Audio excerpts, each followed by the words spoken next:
How you doing, guys? Welcome to VAAV Live. This week we've got a great show for you guys. Like we talked about, we're going to have a really good friend of mine, Sima Huck, is going to be on the show. She's the founder of Always Love Lucy Theater Company that we worked at together for quite a number of years. Also the founder of King Lahiri Productions, where she took one of our flagship shows and turned it into a film that is now both on Tubi and on Amazon Prime. So welcome to VAAV Live. We are going to get going in just a minute. We'll bring Simon in just a minute. As a reminder, we're trying to educate you about production and technology, AV, and really push the needle forward about how we can get, more women in the marketplace, getting them to a place of prominence for doing all of the amazing stuff that they're doing.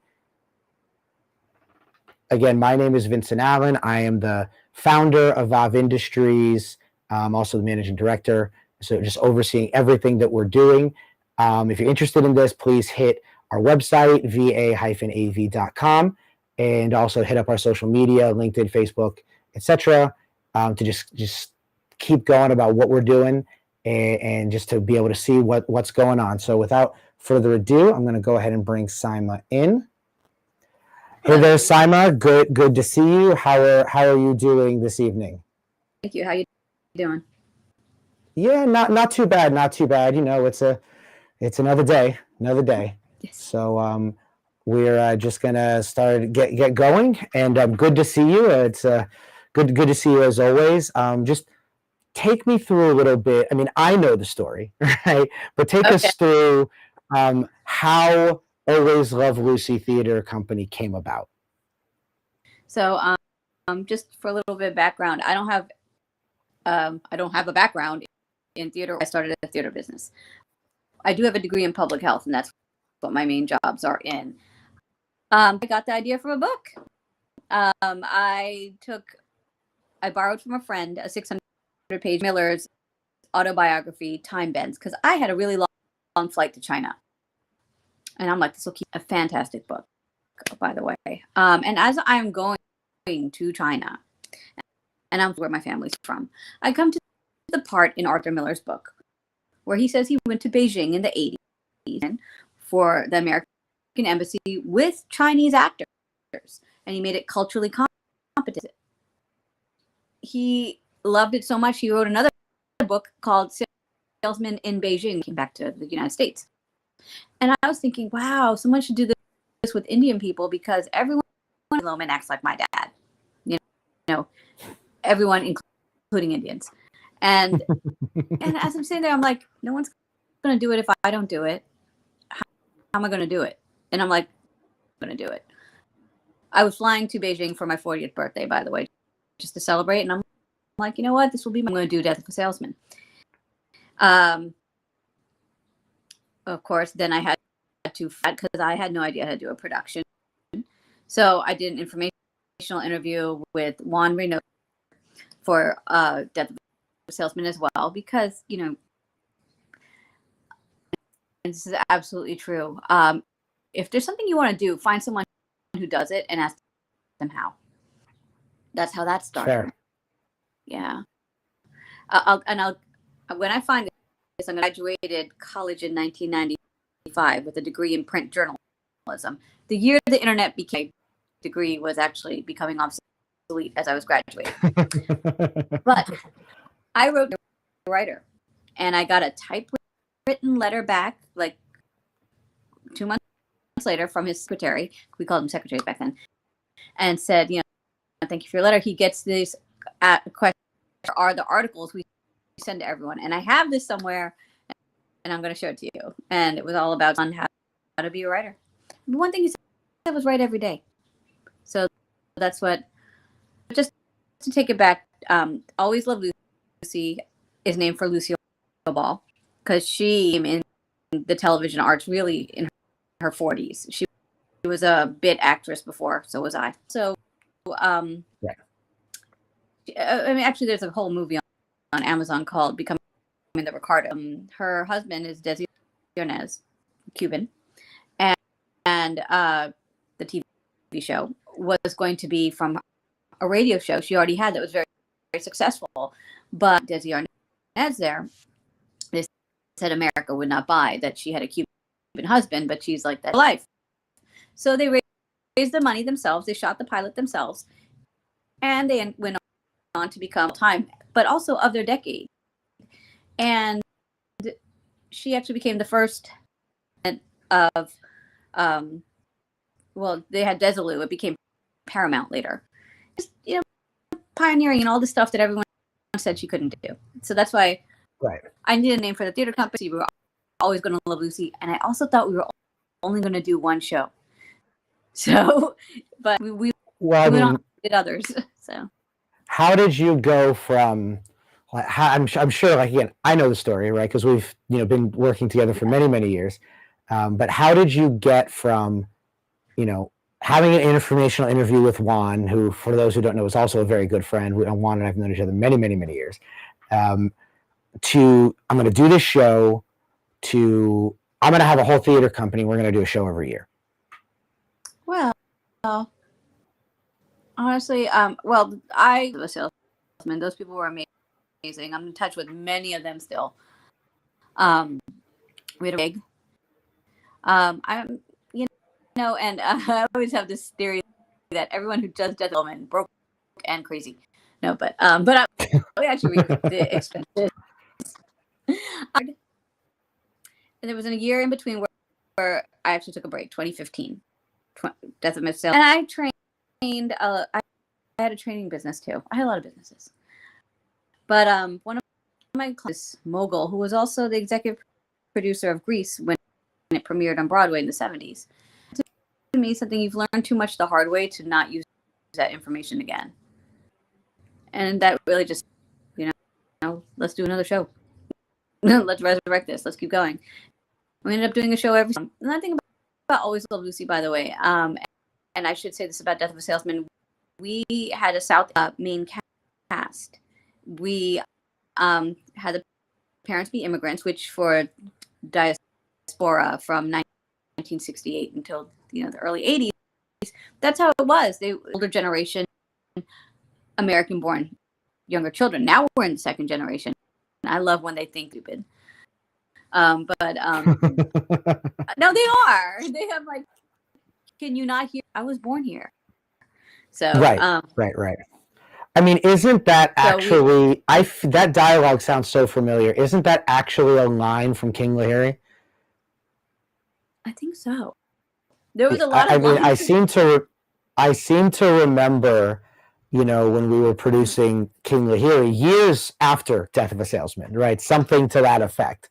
So let's pivot and I want to talk about how you went from, as this, burgeoning theater producer, doing doing all of these things and learning on your feet, right? Yeah. To how you went from, I'm going to do this theater, and we're going to do this, and then to like, okay, we're King Lahiri. Talk to me about how King Lahiri came about.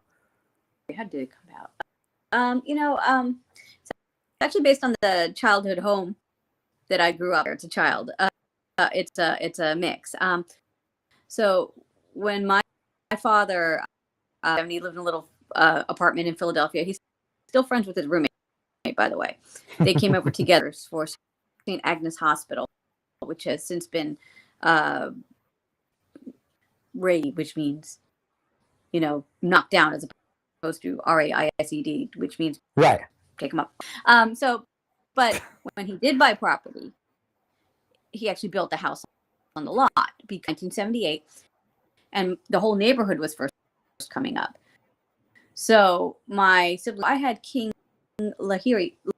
Lahiri is an Indian last name. Lahiri talks about apartment upstairs is the first property anyone in their family owns in America. So that's where that came from. Lear. Sure. And I was like, I'm gonna make this an adaptation. I gave him 3 kids, and they have romantic partners. And then there is the convenience store owns to take over that store, because in King Lear, there's a neighboring king who wants to take over. So it just started from that. And I started just by, like Stephen King told me, a few lines every day. There is a intern where I'm a background actor playing a student, and they said, start writing in notebooks. We just students as this is going on. I outlined King Lahiri in there, so I actually outlining the very first stages of King Lahiri in a video. So it was in the back of my little calendar where they say notes. So it really was notes. But to do this, because you do have to write every day, but it can be annoying to write by hand. I opened up an email draft, and when I was bored, I wrote some lines of dialogue, and then I went back, and then I went back. Then there were another conversation. I go and I look, and I'm like, what if the woman in that conversation was that woman's sister? Well, how does I'd write a scene that bridged that? And this is really how it happened. My little coffee break, I'm bored, let's get on the email draft. That's where that came about. And it started as that's it was spectacular. Thank you. And the beauty of that is everybody can do it. When it became a stage play, I remember meeting up with Danish Faruqi. He plays Danish Lahiri for him. And by the way, how Danish and I met, he came to one of my plays and just started talking to me afterwards because he was like, oh, this is such a great play, da, da, da. And we just kept in touch, work with him, you know? So, but we once sat in Bryant Park. We said, you know, everybody has ideas. Every single person we see walking here has ideas. And how many of them put it, and how many of them booked a theater? I'm like, wow, you know, it's right. It's like, yeah, anyone can go do it, but how many people actually do? So that's true. Very positive people in the industry keep me going. There are so many negative people too. You know, you got to remember the good stuff. And there is toxic positivity, but you know when there's people who have been in the trenches Right. who keep you going. And that's really, really what keeps me going. Me, I am not getting rich. If anything, I am getting poorer. So that's funny. But that's how did you go from King Lahiri, the stage play, once you had it fully conceptualized and it was written and it was up, and you know you have audiences coming in, like when did you decide I'm going to make this into a movie? And tell me about like what that process was like, the technology, like all of the stuff involved in really making that happen. Okay, so like went up at Shetler. It was July 2018, and it went up with another one, which is a bit of a user. So we called it Shakespeare from the Block. But after it was done, King Lahiri, they liked them both, but they said King Lahiri was, if I was to make a movie, I'm like, oh, okay. Thinking about it. Then 2 years later, the pandemic, all sitting in our house. And by the way, we're still in the pandemic. And somebody said, well, my business, like, you know what? Now's the time to make it into a screenplay. And that's what I did. I already had the basics of it. So we started making, I should take it back. The stage play takes place one day only. So the movie, we started doing the backstory of so the movie actually takes place over 3 days, October 1st, October 15th, the day of Hurricane Sandy, 2012. So we started fleshing out what the job, and then we had actors read in a Zoom reading. Who read for us, by the way, has a thanks credit on our film. You know, we listened to it, and that's when somebody said, you know, a contributing writer, not somebody, but you know what? There's a problem here. All the characters are too likable. There's nothing at stake. So the older daughter had a promotion, and she had on the line, and she had to think about, am I going to take this and mother my kind of bratty younger siblings if I do that? So there was some, yeah. And so, you know, we just wrote it and rewrote it, started filming it. We raised money for it too, and thank you to everyone who did that. Raised some in. They're all associate producers. I also got administration, a COVID COVID loan, which I had to pay back. But because I had been running and I paid all my actors, by the way. So as a business, so I got a loan from that, and that helped finance our hired a name actor, Joe Janiscoli. He plays Vito on The Sopranos tour, Right. and his character is actually his name's Fabrizio, name of a high school friend of mine. Because I'm like, Holly, can I use your last name? She's like, oh my God, yes. She in the industry, she's a location scout, actually, and she's yeah. So that's how I did that. Oh, and I always say this. One of the actors who was playing the maitre d', he knew as well, because their daughters are friends. So he went to Joe's daughter's birthday party. They're like 7 or something. And I was leaving. He's like, oh yeah, send me some information. So Sal is his name. He calls me. He's like, hey, we had shot a trailer before we had any actors. I had a cat who played the store.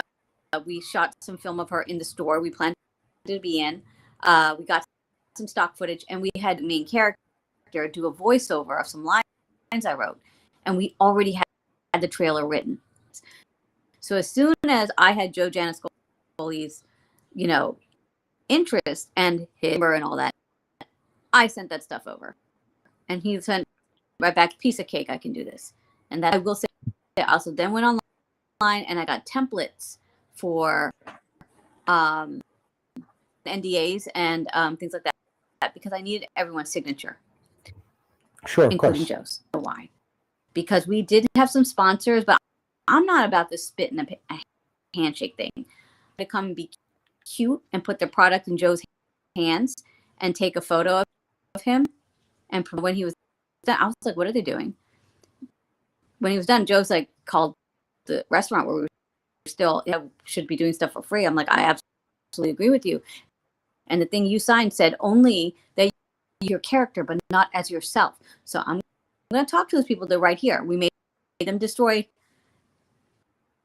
because it's like, you can't just I had a feeling, why you had to show up, to go. People try to be cute. People are, I do not care. And try to be like, I don't care if people yell. Believe me, as a small brown Muslim woman, do you think I care that you're yelling? Yelling doesn't make you right. And then I looked in 2020. I looked on Twitter recently.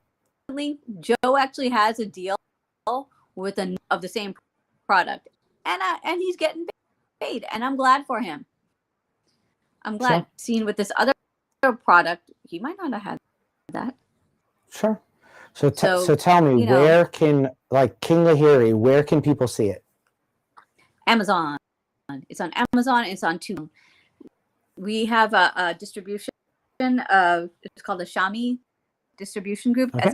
And I'll tell you something interesting. We had actually submitted it to Amazon on our own, and they rejected it. Like, you can't submit this to Amazon again. I'm like, okay, what? But here's the thing: when Shami they just asked us to rewrite some log lines, Amazon accepted it. It's the same exact content, but the pitch changed.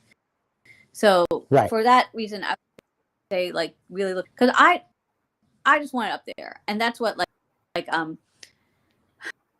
way back when I always hired a publicist, and we're good friends, because as my personal training client, who you don't want to be a secret, invest in the publicity. I'm like, first of all, I'm not going to take a nothing deal, of course, but I don't care if it's not, because I'm not trying to keep this movie secret. It took all my fucking money. Oh, excuse me. It took all my money.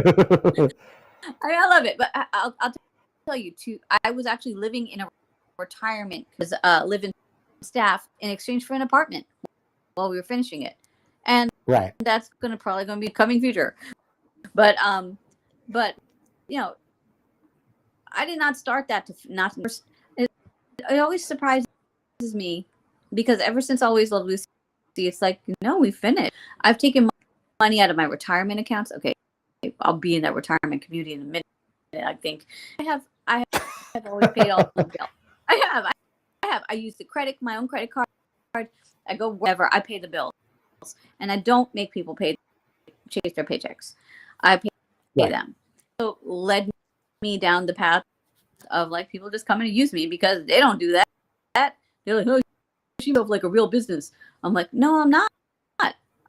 So, but I'll tell you, not forget names. I do not forget who's good. I do not forget who helped me when I put me down. I do not forget. I do give second chances, but I don't give thirds. It's just fair enough. There's and I will say another thing. Anyone who messes with me is fired. I time it. I replace them within 45 minutes because it's not hard to find an actor here. So that's true. Everybody, it has never been more. I was curious, like that. I mean, I've been there with you alongside for most of that process, so I know most of these stories. But I'm curious if you could look back, the Simon now in 2023, if you could tell your Simon from 10 years ago, before you started this journey, really, or as you were starting this journey, anything in terms of the process, advice, what technology to use, what kind of people to seek out, what would that advice look like? It's like, first of all, there's a lot of people who are going to tell you don't know because you're not trained in it. But my instinct's right. I always put got that from my career in journalism and also in public health.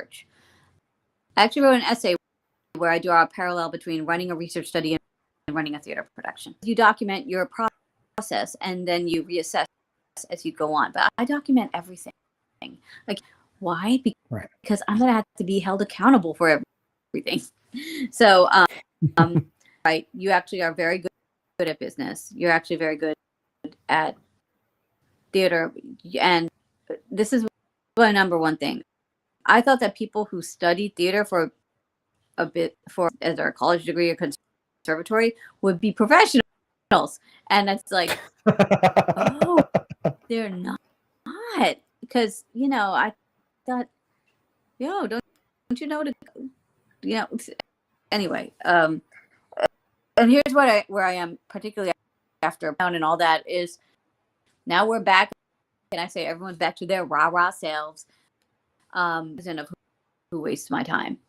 Like, right. I don't do any more flake. You flake New York, and I went back to Trenton, where I'm from.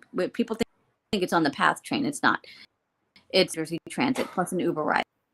So I'm coming from really far away to make things, and people 2 subway stops away can't come.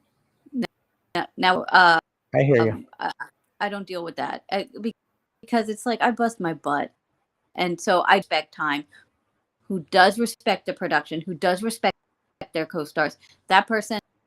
Again, I've also written letters of support for international artists. These letters go to their visas, and they've done that for a number of foreign-born actors.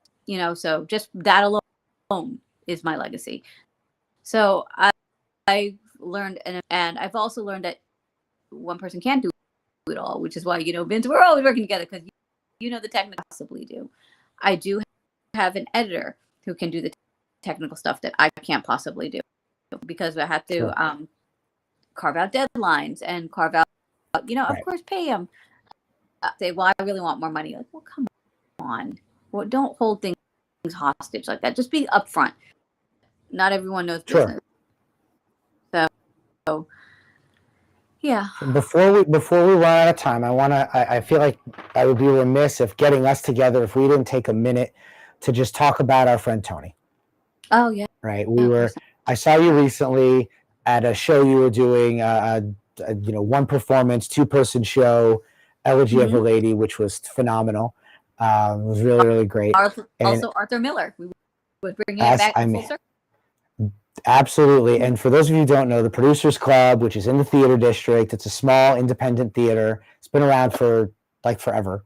very long time. There's a theater there that was renamed for a mutual friend of ours and an actor in the company in Always Love Lucy Theater, and Tony White.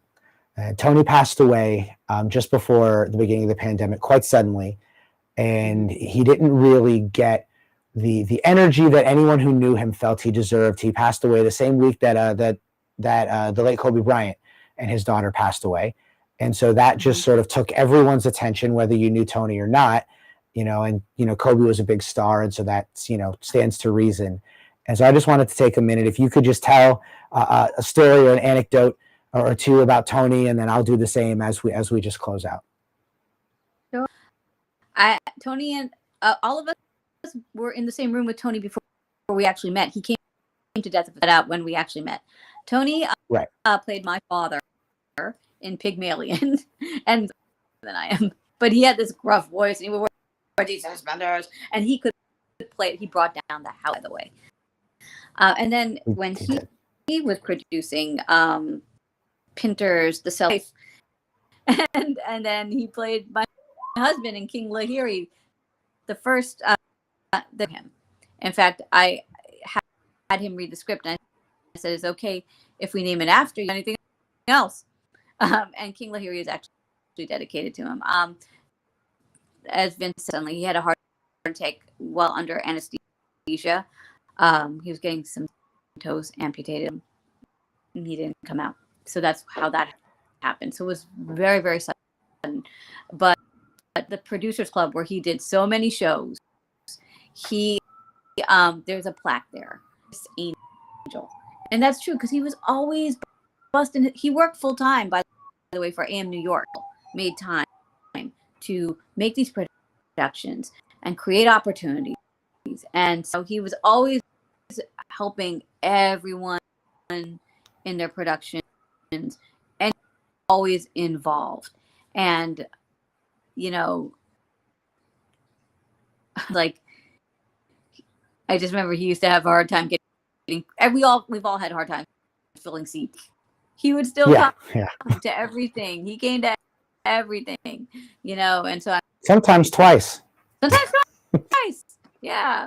But one of my favorite Tony White stories was he was one of the main characters in Pygmalion, and there's this scene and the sort of the back end of the show where he's the father of, his character was the father of Eliza Doolittle, and he comes onto the stage with a full tail suit and a top hat on. And it was just one of those days where during rehearsal, he just couldn't get himself together. Like, he just kept stumbling over his words, which, if you knew Tony, never happened. Right? It was just one of those days for him. He just kept tripping over himself. And so finally, he just came on the stage, got tongue-tied, then looked directly at me up in the lighting booth and just went, "Look at his hat!" and stormed off stage and went and got himself together, and then was able to go forward with the rest of the rehearsal. But he just needed a moment, and that alone is a funny story. It gives you a sense of who Tony was. But then every time, and we worked on many shows together after that, every time I saw him, either he or myself would just walk into the room and go, "Look at his hat!" So that it became the way we greeted each other. If I ran into him on Broadway or 7th Avenue or just anywhere in town, I'd see him from a block away, or he'd see me, and one of us would just shout, "Look at his hat!" and then come and dap each other up or give each other a hug and, "How you doing? How's everything? How's work?" So on and such forth. And it just became, sort of our shorthand for each other. Tony was just was just a phenomenal guy, and is emblematic of both what I think Always Love Lucy Theater Company is and was, and what King Lahiri Productions is, and certainly is, what VAAV Industries is, and what this program VAAV Live is, hoping to be, which is a place, a digital place for people to come and to learn and to put an arm around someone and to just mentor them and bring them along. So I would be remiss having Saima on if we didn't take a small moment to just dedicate a small moment to Tony and just broadcast out how great of a person he was. And please go to the Producers Club, see a show in his theater, and just to support a place that he loved dearly. And I do want to say one thing about Sure. one little thing about Tony. I remember when I just came to Celebration, we known each other 6 months, and he needed an actor, and I started doing a prop. You know what? Tell me if I'm being too bossy, because I get that in so many stuff. And he goes, "No, we need people to do things like this. I'm glad you're doing it." And you know, when you're a woman and you're taking over and you're doing bossy, to have someone actually support you and say it's necessary, and I'm so glad you're doing this and arranging it. I've never had anyone else to say that to me. You know, well, maybe you haven't, but yeah, sometimes to be like, this is terrible, and this is why nobody likes me, but it needs to be done, and then it's like that really means a lot. I mean, that's fantastic. I mean, that's exactly the reason for this program. So I think on that note, we should leave it there. And thank you so much, Saima, for joining us. And thank you for joining us. And this has been VAAV Live. Every week, we're going to come to you with interviews like this, or commentary, or talking about things that are going on in a number of various industries around tech and production and audiovisual and streaming. So thank you so much for joining us, and we hope to see you back here this same time next week. And don't forget to like and subscribe. Thank you so much.